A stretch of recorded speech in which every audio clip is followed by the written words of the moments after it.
What if I told you that the most twisted betrayal imaginable happened between a mother and daughter? What if I told you that greed can make someone cross lines you never thought possible? Today, I'm going to tell you about a case that will make you question everything you think you know about family bonds. This is the story of a woman who thought she had executed the perfect crime, until her own plan became her worst nightmare. We're talking about insurance fraud, fake deaths, and a revenge so calculated that it took months to unfold. But here's the thing. Nothing in this story is what it seems.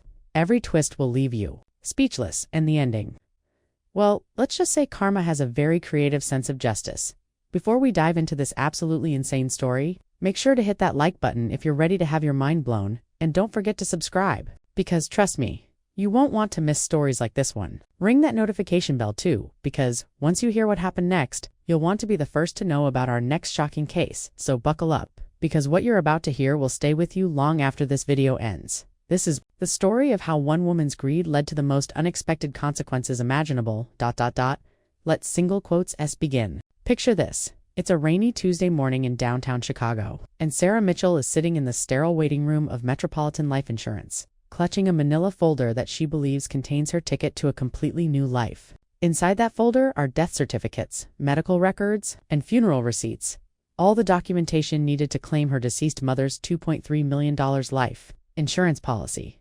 But here's where this story takes its first dark turn. The woman Sarah is claiming to be her dead mother. She's very much alive. And the body that was cremated 3 weeks ago in Rosewood Cemetery? Well, that's where things get absolutely horrifying. You see, Sarah had been planning this elaborate scheme for over 2 years. She knew that modern insurance companies don't just hand over millions without thorough investigation. She knew they would want to see every piece of evidence, cross-reference every document, and verify every single detail. So she didn't just forge papers, she created an entire false reality. The first challenge was obtaining a body. And this is where the story becomes so twisted that it sounds like something out of a psychological thriller. Sarah had been working as a night shift administrator at Chicago General Hospital for 5 years. She had access to morgue records, knew the schedules of the staff, and most importantly, she understood exactly how the system worked when it came to unclaimed bodies. Think about this for a moment. In major cities across America, there are dozens of people who die every month with no family to claim them. These are the forgotten souls of our society. Homeless individuals, elderly people who outlived their families, immigrants with no local connections. Their bodies are held in morgues for a specific period, and if no one claims them, they become the responsibility of the state. Sarah identified her target, Margaret Torres, a 67-year-old woman who had died of natural causes after living on the streets for nearly a decade. No family, no friends, no one to ask questions. Margaret was roughly the same height and build as Sarah's mother, Linda. But here's the truly chilling part. Sarah didn't just steal Margaret's body. She systematically erased her identity and rebuilt it to match her mother's. The level of preparation was staggering. Sarah had spent months studying mortuary science, learning about decomposition, understanding how medical examiners determine cause of death. She researched funeral homes, studied their procedures, and even befriended several funeral directors to understand the industry from the inside. On the night of the switch, Sarah used her hospital access to remove Margaret's body from the morgue. She had already prepared false identification documents, medical bracelets, and even planted personal items that belonged to her mother. The attention to detail was obsessive. She made sure Margaret's dental work was altered to match her mother's dental records, which she had obtained months earlier during a routine checkup. But the most disturbing part of this whole operation was how Sarah manipulated the emotions of everyone around her. She became the perfect grieving daughter. She cried at exactly the right moments, asked all the appropriate questions, and displayed just enough emotional instability to make people want to help her through her difficult time. The funeral was a masterpiece of deception. Sarah invited distant relatives who hadn't seen her mother in years, neighbors who only knew Linda in passing, and even hired actors to play the role of close family friends. She gave a eulogy that brought tears to everyone's eyes, talking about her mother's struggle with depression and how she had been suffering in silence for months before her death. During the viewing, Sarah made sure the casket was positioned in such a way that facial recognition would be difficult. She claimed her mother had requested minimal makeup, citing religious reasons. The funeral director, moved by Sarah's apparent grief, agreed to respect these wishes. Here's what makes this case particularly relevant to our current times. We're living in an era where digital documentation can be manipulated with unprecedented ease. where social media creates false narratives about our lives, and where the systems designed to protect us can be exploited by those who understand them well enough. Sarah's plan exploited every weakness in our modern bureaucratic system. She knew that overworked hospital staff wouldn't question routine paperwork, that funeral directors are trained to be compassionate rather than suspicious, and that insurance companies, despite their investigations, rely heavily on official documentation that can be forged. The insurance claim process went exactly as Sarah had anticipated. The investigator, a seasoned professional named Detective Morrison, reviewed all the documentation and found everything in perfect order. The death certificate was legitimate, though it belonged to the wrong person, the medical records showed. A history of heart problems which Sarah had fabricated by hacking into medical databases, and the funeral receipts were genuine. But Sarah made one critical error. One tiny mistake that would eventually unravel her entire elaborate scheme. During her meeting with the insurance investigator, Sarah was asked to provide additional documentation about her mother's recent medical history. In her nervousness, she mentioned that her mother had been seeing a cardiologist for chest pains just 2 weeks before her death. She even provided the doctor's name and appointment records. The investigator, following standard protocol, called the cardiologist's office to verify the information. The receptionist confirmed that Linda Mitchell had indeed been a patient and had an appointment scheduled for the following week, an appointment that she had never canceled. This is where Detective Morrison's instincts kicked in. Why would a woman schedule a medical appointment if she was planning to take her own life? Why would someone suffering from severe depression be making plans for the future? But here's the truly shocking part that nobody saw coming. While Detective Morrison was conducting his investigation, while Sarah was playing the grieving daughter, while the insurance company was processing the claim, and while everyone believed that Linda Mitchell was dead and buried, Linda Mitchell was very much alive, and she was about to execute a plan that would make her daughter's elaborate scheme look like child's play. Detective Morrison had been investigating insurance fraud for Metropolitan Life for over 15 years. He'd seen every scam imaginable, staged car accidents, fake slip hand falls, arson cases, and even elaborate murder plots. But something about the Linda Mitchell case was eating at him in a way that kept him awake at night, staring at the ceiling, replaying every detail of his conversation with Sarah Mitchell. You have to understand something about Detective Morrison. He wasn't just good at his job, he was legendary. His colleagues called him the Bloodhound because once he caught a scent of deception, he never let go. His success rate was unprecedented, and insurance companies across the Midwest specifically requested him for their most complex cases. But this case was different.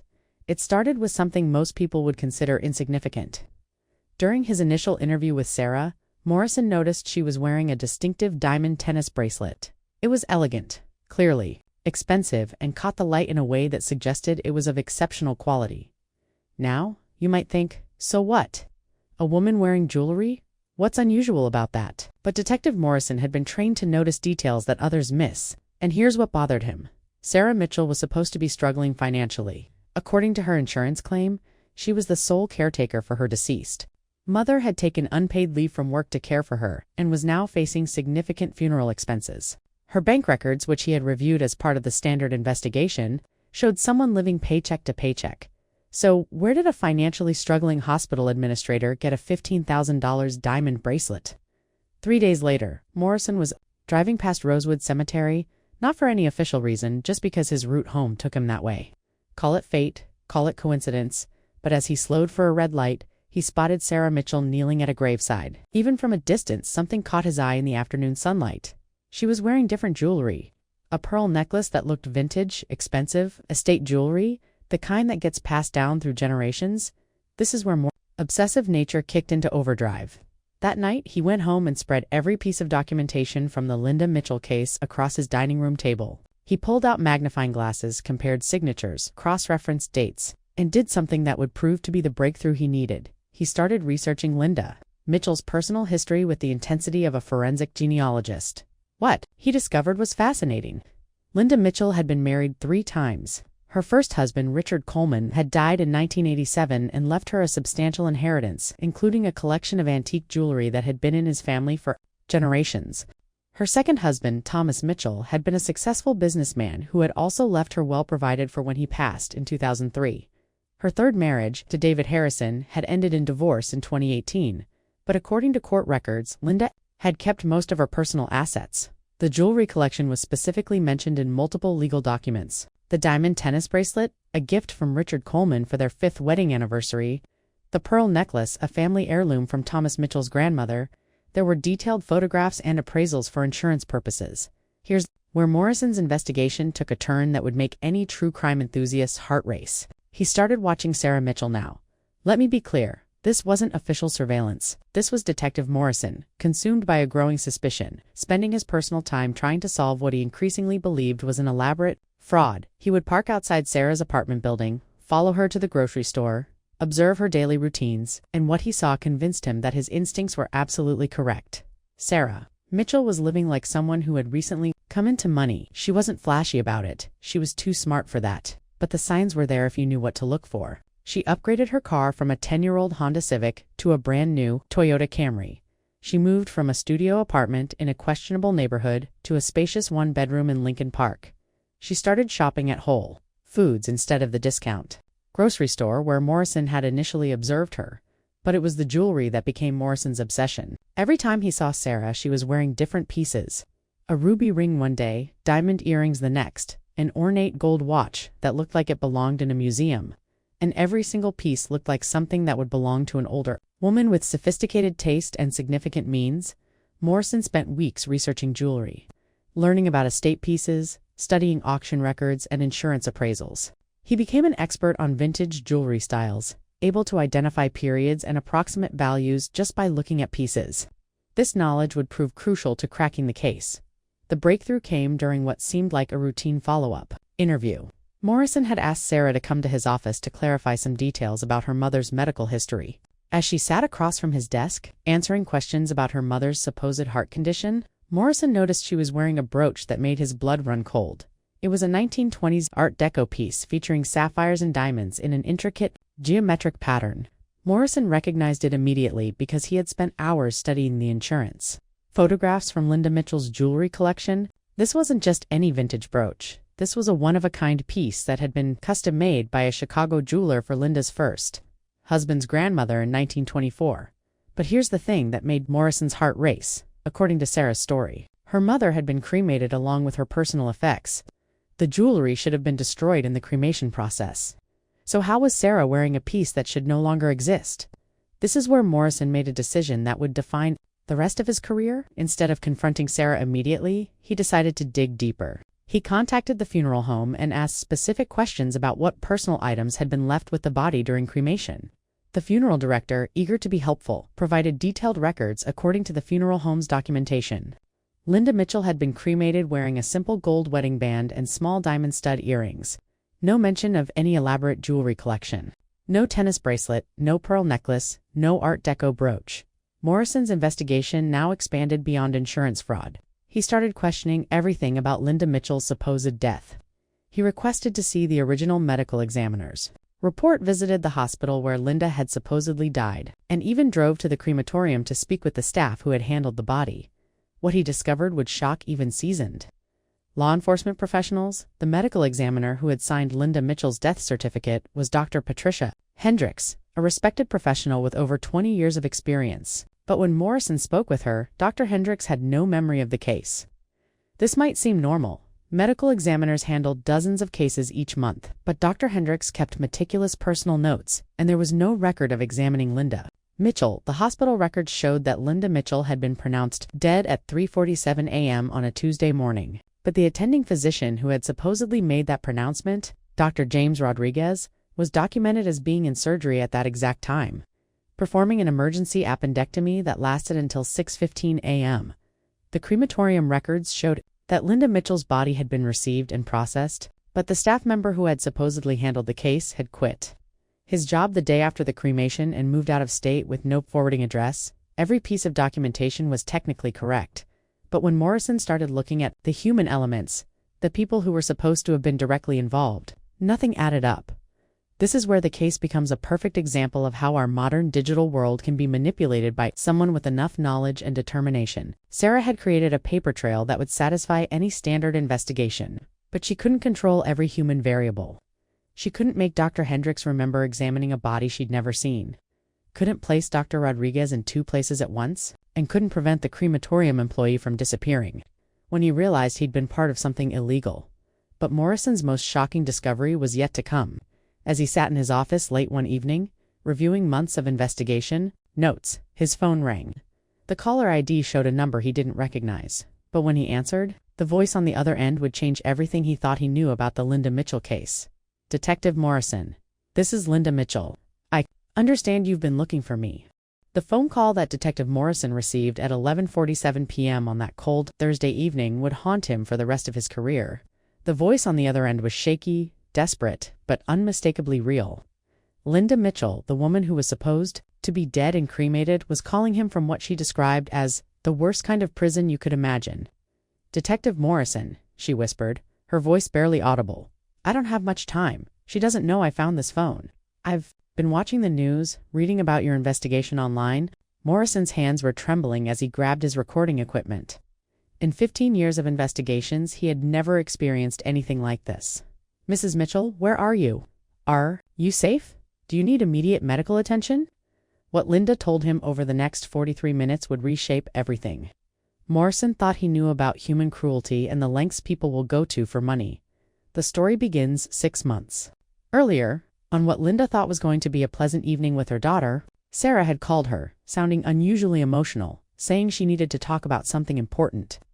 She invited Linda over for dinner, claimed she wanted to apologize for years of tension in their relationship, and even mentioned wanting to discuss Linda's will and estate planning. Linda, who had been estranged from Sarah for nearly 2 years following a bitter argument about money, saw this as an opportunity to rebuild their relationship. At 71 years old, Linda was lonely. Her third marriage had ended badly. She had no close friends, and Sarah was her only child. The prospect of reconciliation filled her with hope. When Linda arrived at Sarah's apartment that evening, everything seemed normal. Sarah had prepared Linda's favorite meal, opened a bottle of expensive wine, and spent the first hour genuinely apologizing for their past conflicts. They talked about Linda's childhood, shared memories from Sarah's youth, and for the first time in years, Linda felt like she had her daughter back. But the wine had been drugged. Linda started feeling drowsy around 9 p.m. At first, she attributed it to the emotional conversation and the alcohol, but when she tried to stand up to use the bathroom, her legs gave out completely. Sarah helped her to the couch, expressing concern, suggesting that maybe Linda was having a reaction to her heart medication. That was the last thing Linda remembered for 3 days. When she finally regained consciousness, she was in what appeared to be a finished basement, but not one she recognized. The room was windowless, furnished with basic necessities: a bed, a small table, a portable toilet, and a mini refrigerator. There was a television mounted on the wall, but no cable connection, just a DVD player with a small collection of old movies. The door was solid steel with multiple locks on the outside. Linda's first thought was that she had been kidnapped by strangers, perhaps for ransom. She screamed for help until her voice gave out, pounded on the door until her hands bled, and tried desperately to find any way to escape. But the room had been designed as a perfect prison. The walls were soundproofed, the ceiling was concrete, and there was no way to communicate with the outside world. It was on the 4th day of her captivity that Sarah came down to explain the situation. Picture this scene: Linda, terrified and confused, seeing her own daughter walk down those basement stairs carrying a breakfast tray like this was the most normal thing in the world. Sarah sat on the edge of the bed and calmly explained that Linda was officially dead. "I held a beautiful funeral for you, Mom," Sarah said with a smile that Linda described as the most chilling thing I've ever seen. "Everyone was so moved by my eulogy. I talked about how much I loved you, how devastated I was by your sudden passing. Even Aunt Margaret cried, and you know how she never liked you."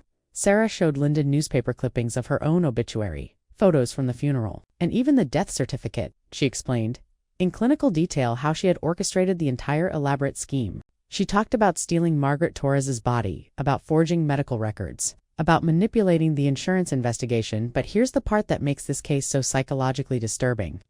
Sarah genuinely believed she was doing Linda a favor. "Think about it, Mom," Sarah had said during that first basement conversation. "You were miserable. Your marriage to David fell apart. You have no real friends. You spend most of your days alone watching TV. Now you can live quietly down. Here, I'll take care of all your needs, and you don't have to deal with the stress of the outside world anymore." Linda realized that her daughter had constructed an elaborate rationalization for what was essentially kidnapping and fraud. In Sarah's twisted logic, she was both helping her mother escape an unhappy life and claiming the inheritance that she felt she deserved. The living conditions Linda described to Detective Morrison were a study in psychological manipulation. Sarah had created an environment that was comfortable enough to prevent Linda from becoming physically ill, but restrictive enough to maintain complete control. Linda was fed regularly, given clean clothes, and allowed to shower in a small bathroom adjacent to the basement room, but she was also completely isolated from any human contact. Except for Sarah's daily visits, Sarah had thought of everything. She brought Linda books to read, puzzle games to keep her mind occupied, and even a journal to write in. But everything was carefully controlled. The books were old paperbacks with no current events or dates that might give Linda information about the outside world. The journal was monitored. Sarah read every entry and sometimes took pages away if she didn't like what Linda had written. The psychological torture was relentless. Sarah would come downstairs and talk about her new life, describing the expensive dinners she was enjoying, the new apartment she had rented, the jewelry she was wearing that had belonged to Linda. She would show Linda photographs on her phone, pictures of herself wearing Linda's pearl necklace to charity events, the diamond tennis bracelet glinting in restaurant lighting, the Art Deco brooch pinned to the lapel of a designer coat. "I'm living the life you always wanted, Mom," Sarah would say, "and you're safe down here where nothing can hurt you." But Linda was far from safe. The isolation was driving her to the edge of a complete psychological breakdown. She told Morrison that she had started talking to herself, creating imaginary conversations with people from her past, just to maintain some sense of human connection. She had memorized every crack in the concrete walls, counted the ceiling tiles hundreds of times, and developed elaborate mental games to prevent herself from losing her sanity completely. The worst part was the uncertainty. Linda had no idea how long Sarah planned to keep her imprisoned. Was this temporary, until the insurance money came through? Was this permanent? Would Sarah eventually decide that having a living mother was too much of a risk and choose to eliminate that risk permanently? Here's where this case becomes a terrifying commentary on our modern world's capacity for isolation and digital manipulation. Think about how easy it was for Sarah to make her mother disappear. Linda Mitchell had been a relatively solitary person, no close friends who would check on her regularly, no job to miss her, no social commitments that would raise red flags. If she suddenly vanished in our increasingly disconnected society, how many people could disappear for months without anyone truly noticing? How many elderly individuals live such isolated lives that their absence wouldn't trigger immediate concern? Sarah had counted on this social isolation. She had studied her mother's life patterns, knew exactly who might ask questions, and had prepared explanations for Linda's absence even before the fake death. She told the few people who might inquire that Linda had been planning to travel, that she had mentioned wanting to visit distant relatives, that she had seemed depressed and wanted some time alone. The phone call Linda made to Detective Morrison represented an incredible stroke of luck and quick thinking. During one of Sarah's visits, she had left her purse at the top of the basement stairs while she went to the kitchen to prepare Linda's dinner. Linda, who had been listening to Sarah's phone conversations for months, knew the purse contained a backup phone that Sarah used for work emergencies. Linda had maybe 3 minutes while Sarah was upstairs. She had memorized Detective Morrison's number from news reports about the insurance investigation that Sarah had foolishly shown her. Proud of how she was outsmarting the system, Linda grabbed the phone, dialed as quietly as possible, and managed to have that 43-minute conversation while Sarah was distracted by a conference call with her insurance lawyer. But here's the detail that would prove crucial to everything that happened next. Linda hadn't just been a passive victim during her months of captivity. She had been planning, preparing, and developing a strategy that would make her daughter's elaborate insurance fraud look like amateur hour. "Detective Morrison," Linda whispered as their phone call was coming to an end, "I need you to understand something very important. I don't want to be rescued. Not yet. I want you to keep investigating, keep building your case against Sarah. But don't come for me. I have my own plan, and when the time is right, Sarah is going to discover that imprisoning your own mother is the biggest mistake she could have ever made." The line went dead, leaving Detective Morrison staring at his phone, wondering what kind of revenge a woman could plan from a basement prison that would be more devastating than simply having her daughter arrested for kidnapping and fraud. He was about to find out that a mother's vengeance, when carefully calculated and patiently executed, could be more terrifying than anything he had encountered in 15 years of investigating human deception. What Detective Morrison didn't realize during that haunting phone call was that Linda Mitchell had been planning her revenge from the very first day of her captivity. While Sarah believed she had created the perfect prison, she had actually given her mother something far more valuable than freedom. She had given her time, motivation, and most importantly, detailed knowledge of every aspect of Sarah's elaborate fraud. Linda Mitchell wasn't just any 71-year-old woman, Before her retirement, she had been a forensic accountant for the IRS, specializing in complex financial crimes and tax evasion cases. She had spent 30 years learning how to unravel sophisticated schemes, trace hidden assets, and build ironclad cases against people who thought they were smarter than the system. Sarah had made the fatal mistake of underestimating her own mother during those months in the basement. While Sarah was upstairs living her new life with the insurance money, Linda was conducting her own investigation. Every time Sarah came downstairs to gloat about her success, she unknowingly provided Linda with crucial intelligence. Sarah would show Linda bank statements, investment portfolios, real estate documents, and even photographs of her new purchases, all while believing she was psychologically torturing her captive mother. But Linda was memorizing every detail, cataloging every piece of evidence, and building a comprehensive case that would destroy Sarah's life more thoroughly than any criminal prosecution ever could.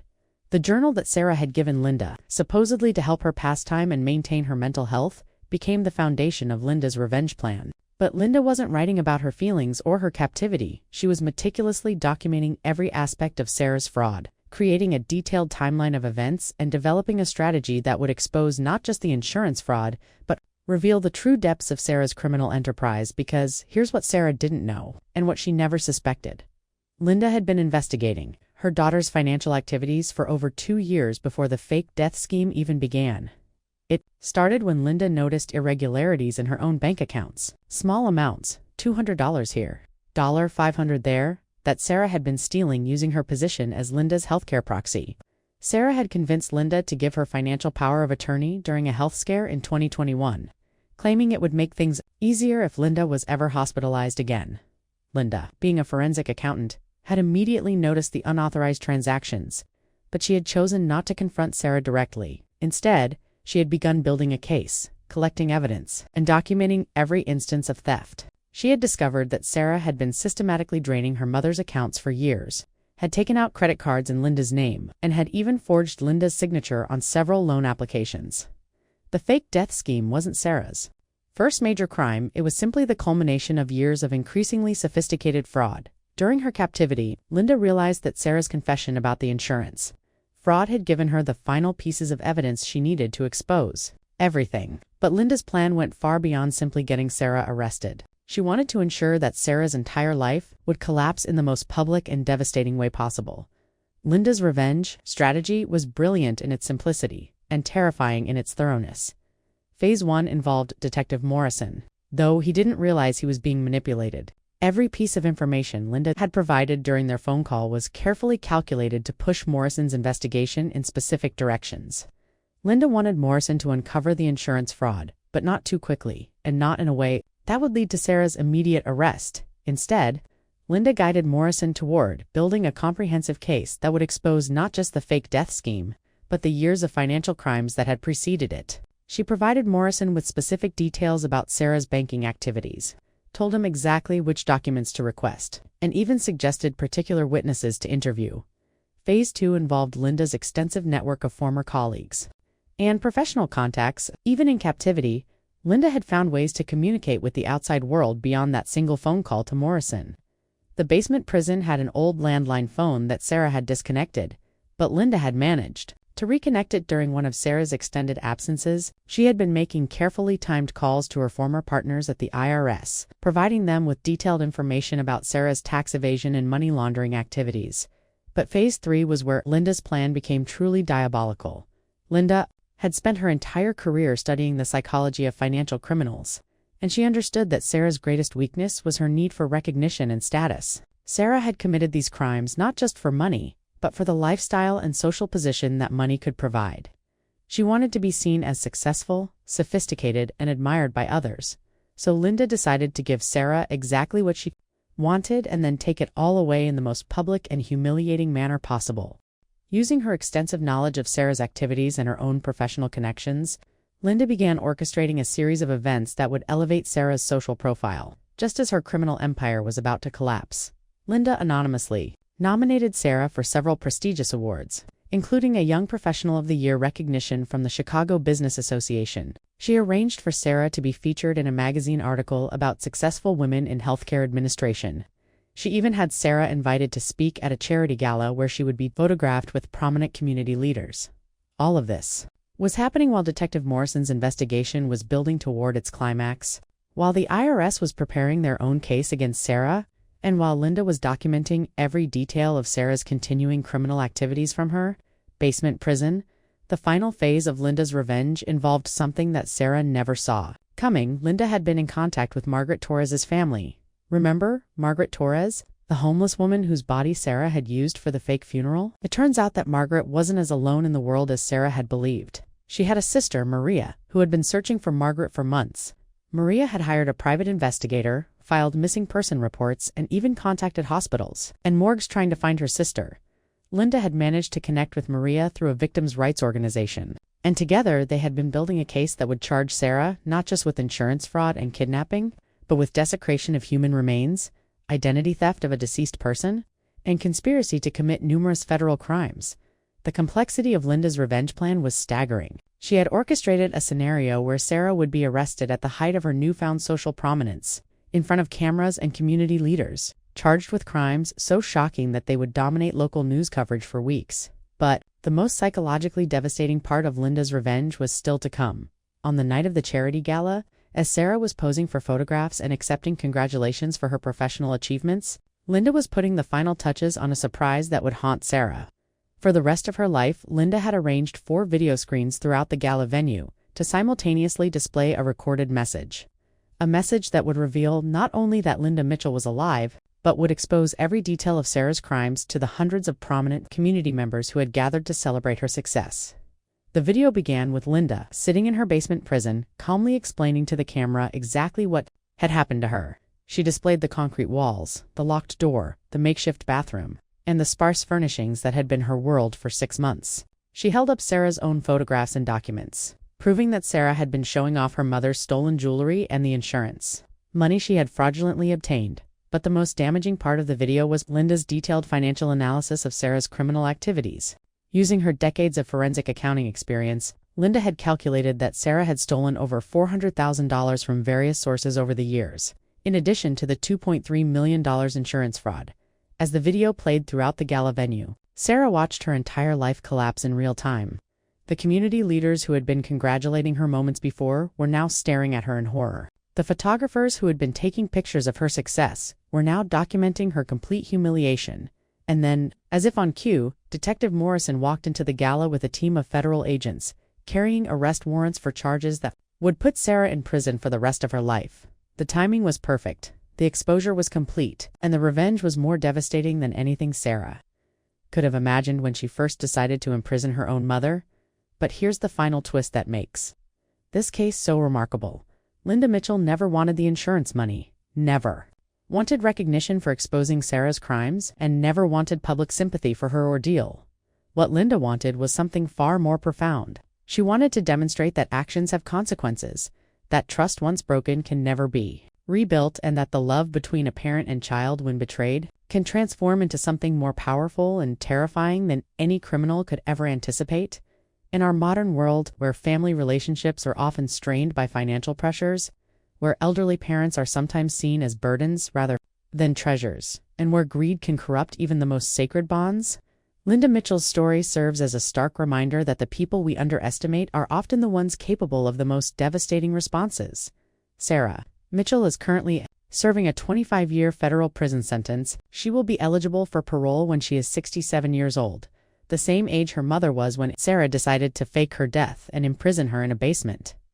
Linda Mitchell used the insurance money that Sarah had fraudulently obtained to establish a foundation that helps elderly victims of financial abuse. She also donated Margaret Torres's true identity was restored, and she was given a proper burial with her sister, Maria, present.